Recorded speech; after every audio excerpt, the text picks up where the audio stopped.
would like to express a very warm welcome to everybody here in this lecture hall. I would like to address, of course, a special welcome to Professor Liesbet Hooghe, who kindly agreed to present the 2024 Stein Rokkan lecture today.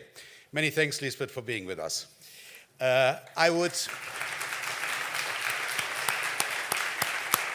Now, of course, the most important person today is Liesbet. Liesbet is a distinguished professor of political science at University of North Carolina, Chapel Hill, and a research professor at the European University in Florence, Institute in Florence. She was educated at the Catholic University of Leuven and was professor of political science at the University of Toronto for 6 years before she moved to Chapel Hill in 2000. Parallel to her position at Chapel Hill, she also held a chair in multi-level governance at the Free University of Amsterdam for many years, I think 13 or something like this, so sort of jetting back and forth. Moreover, Liesbet was visiting professor at many European universities, among others Nuffield College, the European University Institute, the Institute of Advanced Studies in Vienna, Sciences Po Paris, and the Free University of Berlin. This year, she has received, jointly with Gary Marks, who is also here, welcome Gary, with Gary Marks, an honorary doctorate at Maastricht University. The jury valued their outstanding research, notably in the domains of multi-level governance, European integration, and international authority. The theoretical and empirical findings of this large project, which was actually based on an ERC grant, I understand, are summarized in 4 books that were published with Oxford University Press between 2016 and 2019, over the past years. Now, some colleagues in this audience may also associate Liesbet's name with the well-known Chapel Hill expert survey on the comparative analysis of political parties and public opinion, which he also directed together with Gary Marks. It goes without saying that Liesbet has a very, very long publication list. I can't go into details. She has published numerous articles in the leading journal of our discipline, and she also participated did 9 books with renowned publishers. Her Google citation, and that I would like to mention, Google citation index is above 46,000, above 46,000, which indicates her international recognition in our discipline.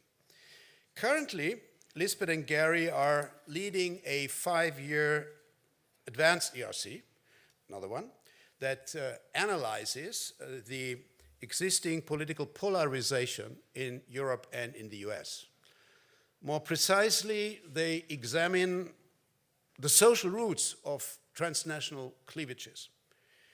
And it is in this context that Liesbet's presentation is today. The presentation today is directly linked, as far as I understand, to this ongoing project. Her lecture is entitled Field of Education and the Transnational Cleavage.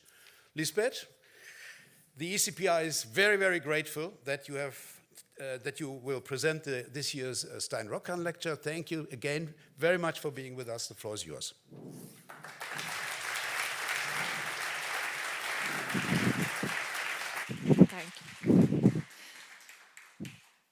Thank you, Ferdinand, for these very, very generous words. It's a real, I think I'm supposed to show the next slide, yes. It's a real pleasure and an honor to give the Stein Rokkan lecture today. Several people in my workshop here say that they already admired Stein Rokkan and Liesbet as well as children. So I'm one of them, in fact. So I just really feel, it's time for me to give back a bit. It's also great to be back at the ECPR after some gaps, some time. This is the place or the organization where I probably was for the first time as a graduate student, exposed to the international community, the European community. I see Hans nodding there. He knows, he remembers certain workshops where we both were participants, but it was even before that. So this is for me also, for that reason, a very special occasion, because I know there's among you, among us here, for some people, this is also new or relatively new experience. So enjoy it. At some point, you'll come back and give the keynote lecture. Okay, the paper I'm going to present is indeed part of the ERC project that Ferdinand mentioned on the social basis of the transnational cleavage.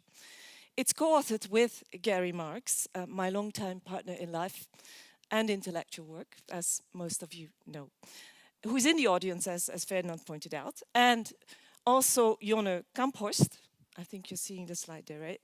Who is a postdoctoral fellow in our ERC-funded lab at the EUI, but who is now in warmer climes called Stanford.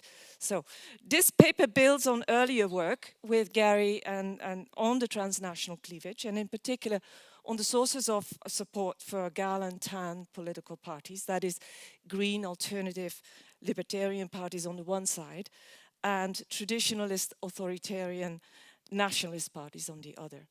These parties emerged out of a fundamental change in Western society, an information revolution evolving around the digitization, the gradual and then accelerated digitization of our economy, which has transformed the division of labor, has shifted the economy from one built on and around industrial production to one built on the production, application, and dissemination of knowledge.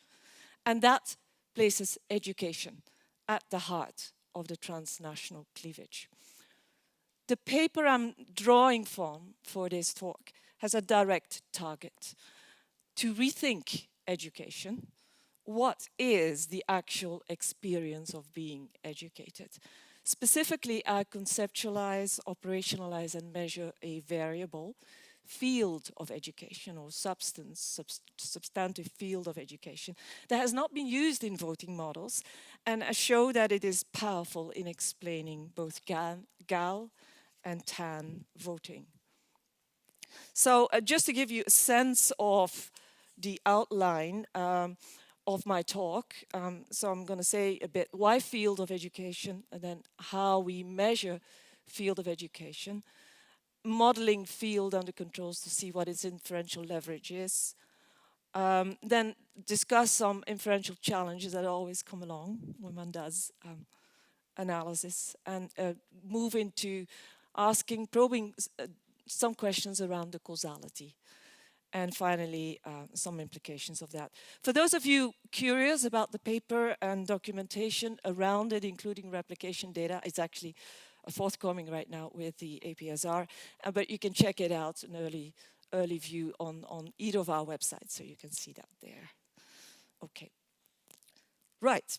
Education is perhaps the most generally used independent variable in public opinion and vote choice these days.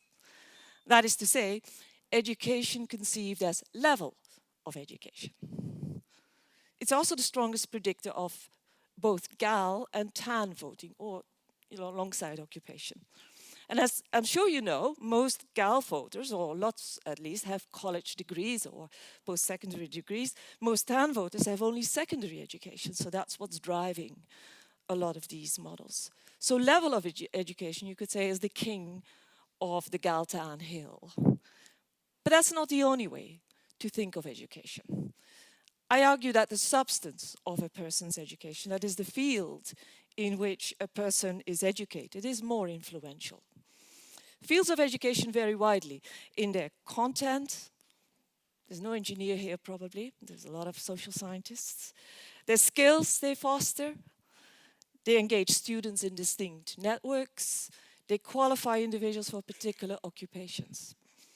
My guiding hypothesis is that educational fields vary in a central respect that matters for Gal-Tan voting, and that is in the attention they give to human behavior in its diverse social and cultural context. And let me repeat this, in its diverse social and cultural contexts.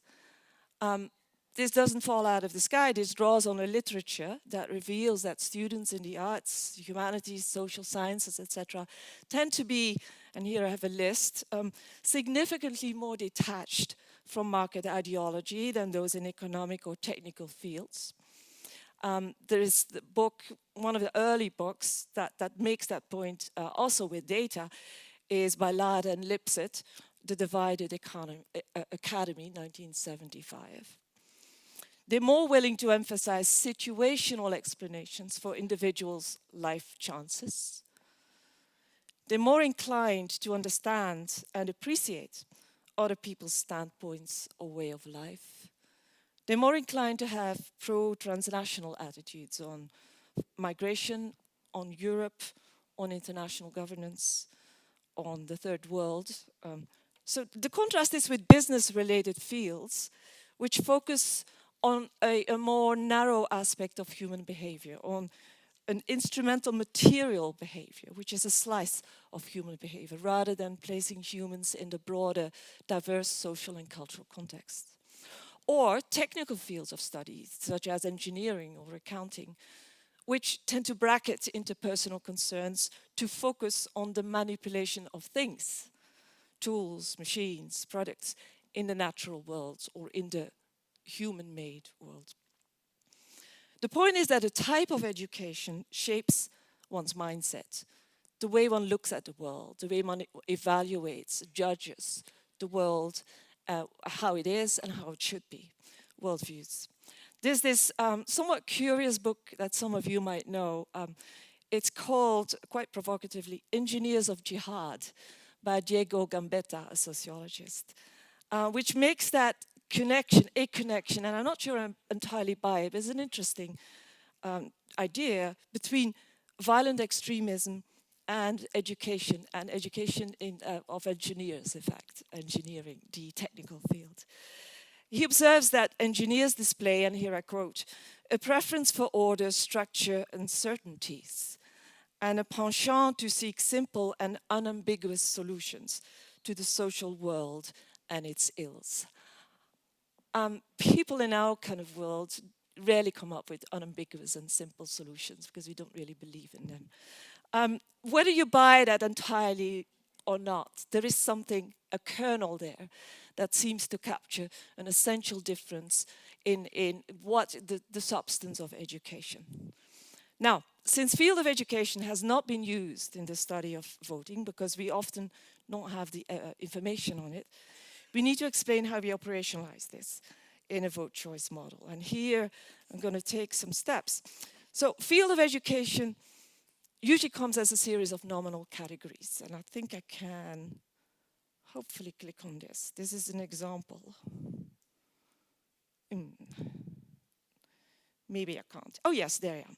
Okay, so this is what you normally see, a set of categories. This comes from the European Social Survey, several waves in the 2000s.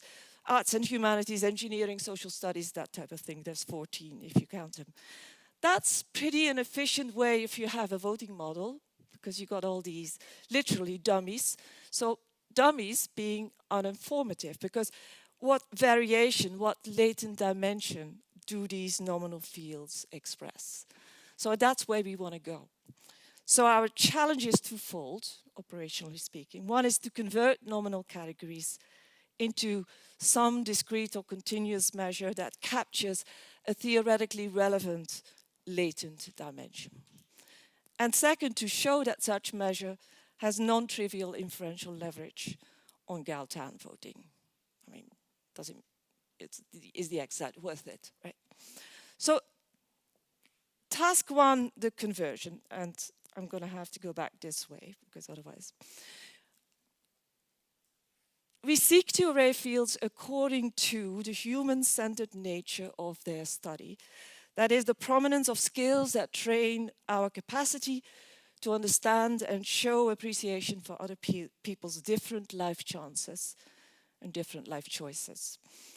And we can draw on research done by mostly Dutch sociologists, actually, in the early 2000s.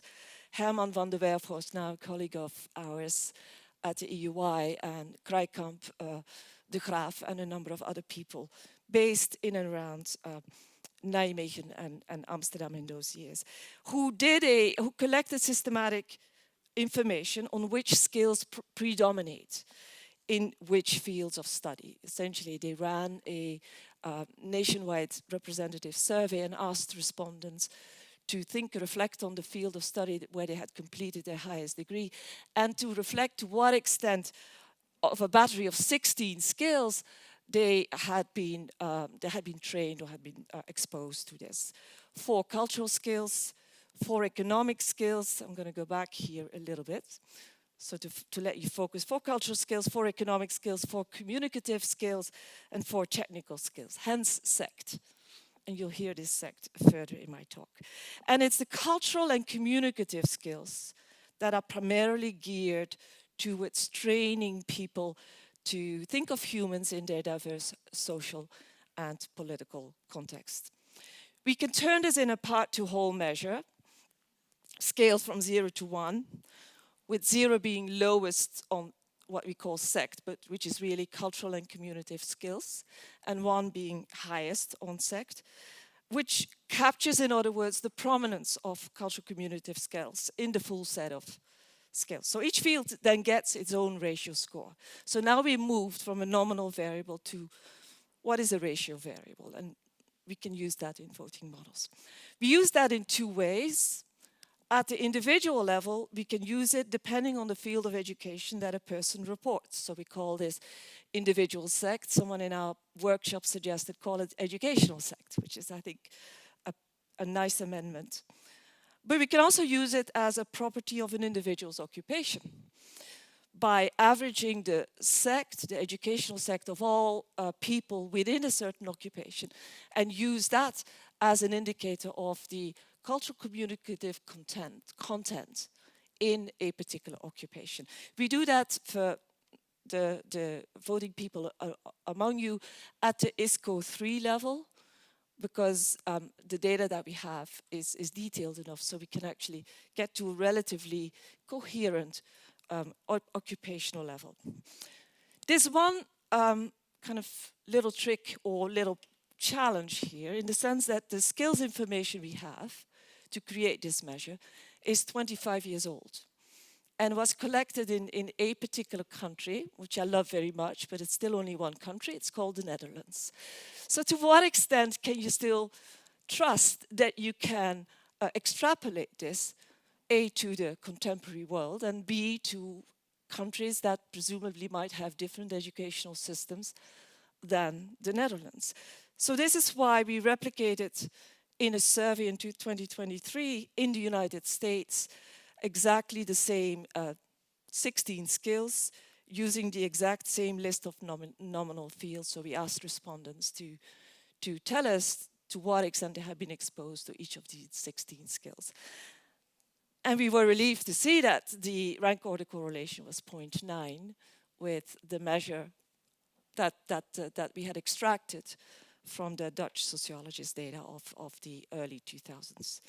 We currently, we just finished a large scale survey in the United States, a really big one, where we break down fields more precisely, actually in 70 plus, almost 80 categories. And what we do is we use the UNESCO approved ISCET categorization, which has a hierarchical ordering of substantive fields of education that is also nationally coordinated or cross-nationally coordinated.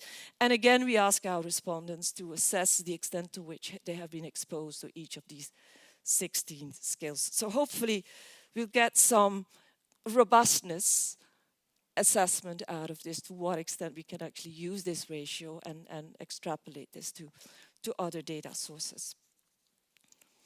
Okay, so this figure shows the distribution across the sample. The sample is 15 Western European countries, is data from the European Social Survey. For 2004, 2008, I'd really prefer 2018 to 2022 or so, but the problem is that the European Social Survey only asked the question on field of education in those 3 waves, 2004, 2006, 2008. So for now, we're stuck with those data, even though in the paper, you'll see that we can use other data to at least get a sense to bring it up to 2022 German ZOOP data and Dutch list data and so forth. The European Social Survey for now is the only source. We're actually leaning on the European Election Survey team to include the field of education measure in their 2024 wave, which would be brilliant. But we need some people to lean with us perhaps to get that done. Okay, so to give you a sense of what this means, so this is individual sect on the 0 to 1 scale. This is where you'd find engineers or people who studied engineering. Around the 0.5, you would find people in the medical sector, nurses, doctors as well. Around 0.8, you'd find most of us, social studies. And then the teachers, primary or secondary school teachers, would be the ones, those are the extremes. That gives you the range. Similar with occupational sects, right, where you would find here the engineers, you would find financial managers around 0.4, doctors, but also child-care workers. Actually, they probably combined together, they're around 0.6. Teachers, again, 1, just to give you a sense of where particular occupations and also individuals, depending on their education, are located. Now, second challenge, which is the inferential leverage. Okay, this is all actually give us some leverage on explaining GAL and TAN voting. Here you see the baseline model. The dependent variables are binary, so voting GAL or not, voting TAN or not. GAL is a grouping of the core of them are green parties, but it also includes the social liberal parties, and it includes the so-called new left. Not all radical left parties, but those that are GAL in terms of social-cultural ideology inclination. And TAN are the radical right party family. So this is a logistic setup, as you can see. What you see is a coef plot with standard demographic controls and log odds as coefficients, including income, by the way, as a control. 3 takeaways. The first is that the 2 field variables, which you see at the top, are pretty strong and highly significant. If you're interested in the p-value, it's less than 0.0001. And surprising, I think it was surprising to me, is the effect of occupational sect. That is the cultural communicative content of one's occupation, independent of a person's education, right? Because we have individual sect or educational sect in there. It's just a observation. The second takeaway is that level of education, which you have here as higher educated, so it's dichotomized. The go-to variable in voting research is certainly still there. So this is not an argument that you should throw that variable out. It's important, but it's when alongside field of education, it actually is most of the time second best. It's bested by field. And then the third, to give you an idea of the substantive effects of field factors, they're relatively important. A 1 unit increase in individual sect from a 0, which is the engineers and agriculture, for example, to the 1, which is the teaching, implies an increase in the probability to vote GAL from 7.2% on the controls, right, to 13.8%. That's a 90% increase. So that's pretty substantial. It's a little less pronounced with respect to individual sect on the TAN side, a decrease in voting in TAN from 8% to 5.8% or minus 40% more or less, right? Substantive effect of occupational sector, as you can see, is actually a little larger, but the confidence intervals are larger as well. I love these pictures. These graphs show the raw bivariate association between occupational sect on the x-axis and GAL voting on the y-axis on the left and TAN voting on the right. I think the pictures sometimes say more than words, so I think they speak for themselves. They don't feature in our forthcoming article because you don't include things that are just bivariate and not controlled. But I think they tell a story that's worth taking in.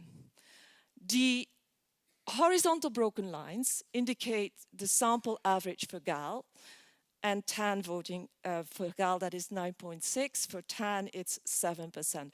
Remember, this was the early 2000s, so the TAN parties were still, before their major rise. It's going to be more in the June elections, that's for certain, right? The numbered occupations are those with an average GAL score that's significantly higher than the average of the overall sample. In fact, that's higher than 15%. And on the TAN side, that's higher than 12%. So these are, you could say, the GAL occupations or the TAN occupations.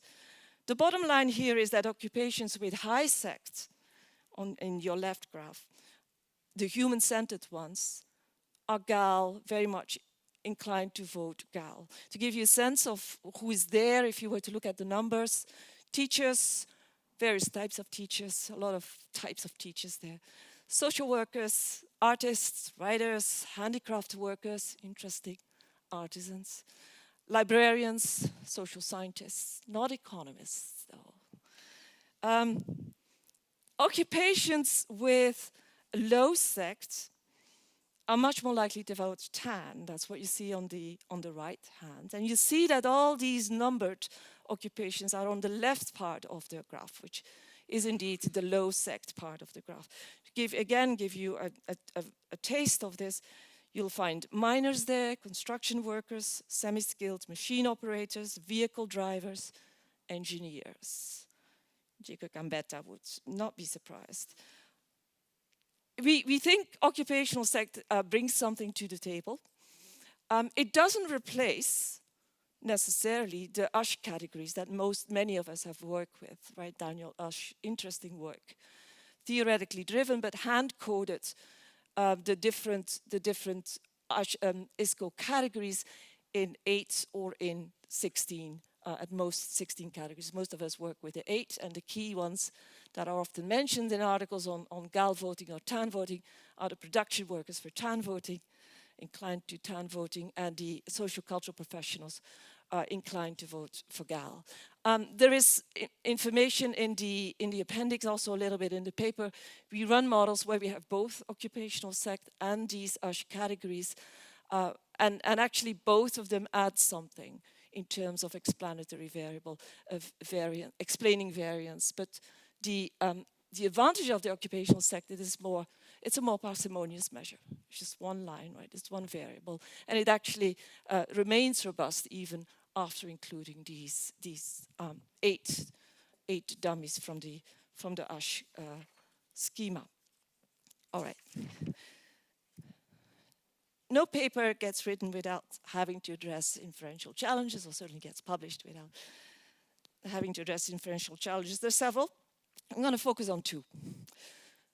One arises from the fact that the incidence of higher education is not randomly distributed across fields. For example, 68% of individuals in the humanities have a post-secondary degree, but only 26% of those in agriculture have a post-secondary degree. So it raises the legitimate question, is field of education a stand-in for level of education? Do you need to go through all that motion to create a field variable if you can actually capture a lot through level of education? If it were, what we would see is that the effect of sect would shrink, maybe even disappear, when we subset the sample, which we do here. So by interacting individual sects with level of education and dichotomized just for ease. The blue slopes are those with higher education, post-secondary or tertiary, and the red is those without. Individual sect is on the x-axis, as you've seen, and the probability of voting GAL and TAN again on the y-axis. It reveals robust effects for individual sect in each of the subsamples, and actually when you run the tests, each of the slope lines is significantly different. But as you can see, the effect is stronger on the GAL side. The effect is also stronger among higher educated, both on TAN and GAL side, which is interesting. and I think suggests that it's not just about level of education, but there is something among even the higher educated that differentiates the likelihood to vote either gal or tan, and Field does a pretty good job at tapping some of that variation. So I like this figure because I think it's honest. It shows that both aspects of education really do matter and are independently significant or significant predictors of the propensity to vote either gal or tan. So, and it's a way of summarizing how education does indeed structure the transnational cleavage on both sides.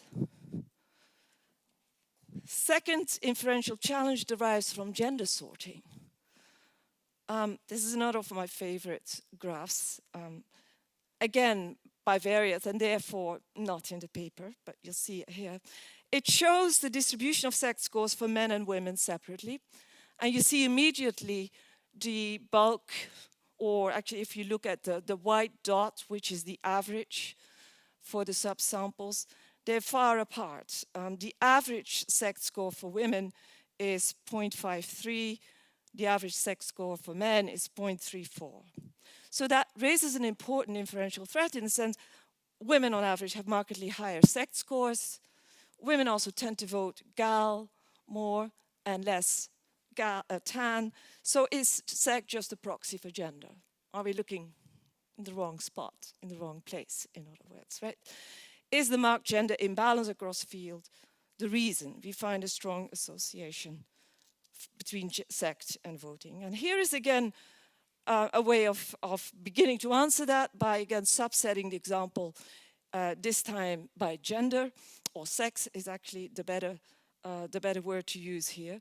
And the beginning of the answer we gave is no, you cannot reduce field to a gender or sex difference. So you see green is female, black is male. And while it's true, again, that women are, the line for women is consistently higher than for men with respect to gal voting and consistently lower with respect to tan voting, the slopes are very similar and very steep. So sex matters for explaining variation within the subset of men and within the subset of women. You may or may not remember the baseline model. You would have seen, if you do, that gender or sex is a significant predictor, even when you include field of education. So that's another way of thinking. Okay, at this point, you may wonder, well, that's all nice. But are we dealing with an association or with a causal effect? In other words, where do voting differences between fields come from? And there's two ways you could think of it. Field of education could simply be a proxy for a set of experiences that people go through prior to education, and that establishes the connection between field and voting. So then you'd say it's self-selection.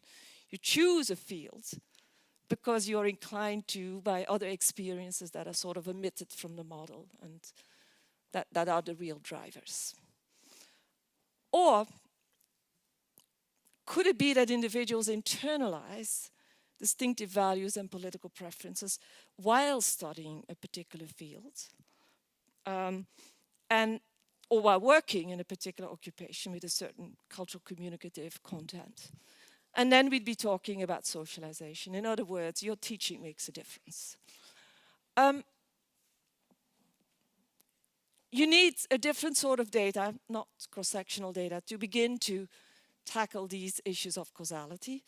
And so we use both German SOEP data, panel data, and Dutch Liesbet panel data, so you can follow the same individuals over time. You get a better sense of how their experiences over a life course may shape their political behavior. Here I'm just going to focus on SOEP data and on green voting, or actually the the propensity to lean green, that's the real question in the German SOAP, because they're the higher quality data that we have. And I have 2 remaining slides to tackle a bit the causality question. Here we draw a subsample of individuals for whom we have 3 observation points while they are in high school, that is between their 15th and 18th birthday typically, while they are in post-secondary education, but before completing it, which would be, we're talking about Germany, good news, it could be 25 or 25th birthday. And in their first years in working life, so post-education working. The thinking is as follows. Can we back predict a high schooler's vote intention or propensity to lean green with information about their later completed field of study that gives us the SECT score, which may be 5 to 7, 8 years later, right, in their life. So they, of course, the high schooler doesn't know, certainly not for sure, maybe not even remotely, with what sort of SECT they will graduate, if at all. If so, that would be indicative of self-selection, because then it seems as if this person was already on course to become more or less green, even before we knew that this person was going to take a field of study that is associated with GAL, or in this case, green or tan. The figure shows 2 things. Yes, we can back predict, to some extent, a high schooler's intention to lean green by knowing where or in what field that person is going to graduate several years later. And you see that by looking at the top bar and the square, which is significantly different from the 0 line, just. But it's enough, and relative to the control group of respondents who graduated in a low SECT field, so that's the control group, right? It's enough to indicate that there is something going on that seems reminiscent of self-selection. Maybe childhood experiences that set someone on course to select a field and, alongside, develop particular political preferences, including voting.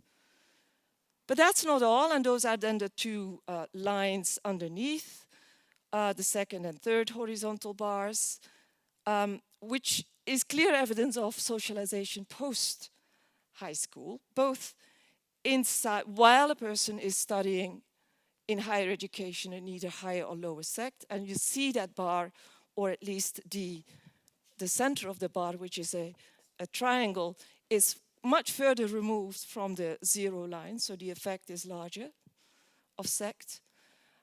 And also, while someone is at work in an occupation, and that effect is actually quite significantly larger compared to when people are in high school. So there's definitely some inkling there of socialization, but also of self-selection. And both are going on. I think in an earlier version, I don't know if it's still in there, Gary, we said people self-select into socialization, which I think is a neat way of thinking of it, right?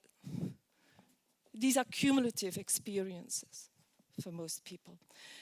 Okay, let's take one more step, and this is a difference in different designs. So we follow the same people year after year. The treatment is attending higher education. So the control group are those who are not attending higher education. And then we have 3 treatment groups, actually. You see them here. 1, all those who attend higher education. Then we subset that in 2 groups. Those that completed education, higher education in a low SECT field, and those that completed higher education in a high SECT field. Our prior is that the effect of attending higher education is going to be positive. Remember, level of education makes a difference on GAL voting, increases the likelihood, the propensity to vote GAL. But that positive effect should be larger for those who attend education in a high SECT field, say study social studies like us, than for those who study to attend higher education in a low SECT field, engineering, economics. And we see indeed, at the table, these are the fixed effect, within individual fixed effects. We're using a new, pretty conservative method. That makes it pretty difficult to find significant effects. So it gives us a little bit more confidence that what we see, even though the substantive effect is not massive, but what we see is real, captures something that is out there in the real world. So what you see is the first column shows the first element. Those who attend higher education have a 3% higher likelihood of leaning green. That's the effect of level. But then look at the next two columns, where you have the difference between those who graduate in a high sect field versus a low sect field. And you see that the effect for those in a high sect field is almost twice as large as it is for those in a low sect field. That's the effect of field. So you have both again going on, which I think makes sense. All right.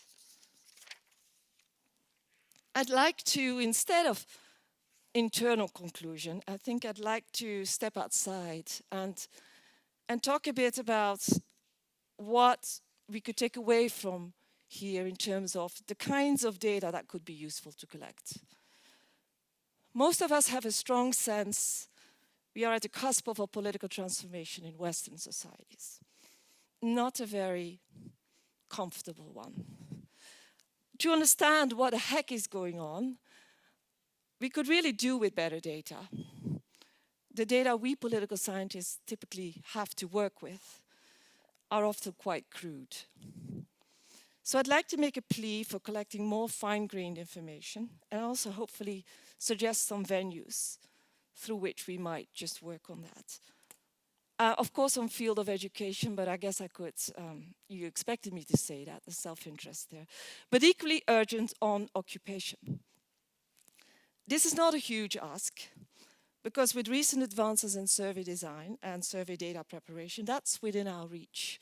You know, I'm surprised that many of my political scientist friends in America and the United States just really don't even think of having sophisticated occupation measures in their surveys. The typical survey is very, very crude, let alone, you know, field of education, which hasn't come, you know, they haven't thought of. But I promise that this is within our reach to do this, become feasible. A game changer here is a collaborative Horizon project of mostly sociologists, and some of you are probably familiar with this, which has produced cross-nationally synchronized hands-on lists of fields of education, 80 plus categories. That's the UNESCO-approved ISCED list that I mentioned. And more challenging, of concrete occupations, not at the ISCO 4 level, more fine-grained. Because the ISCO 4 level, which is a, I don't know, 300, 280 categories, something like that, still groups occupations. And if you ask a respondent in a survey to pick a group of occupations, you're going to have far too much error. It's too abstract. You really have to go down to the level of practical occupations. But what's more, what these people have done is they have cross-nationally made these lists. I wrote here synchronized, but essentially make them comparable. For example, in the United States, you talk about a high school teacher. It doesn't really make much sense in Britain, does it? Right? A secondary school teacher or something.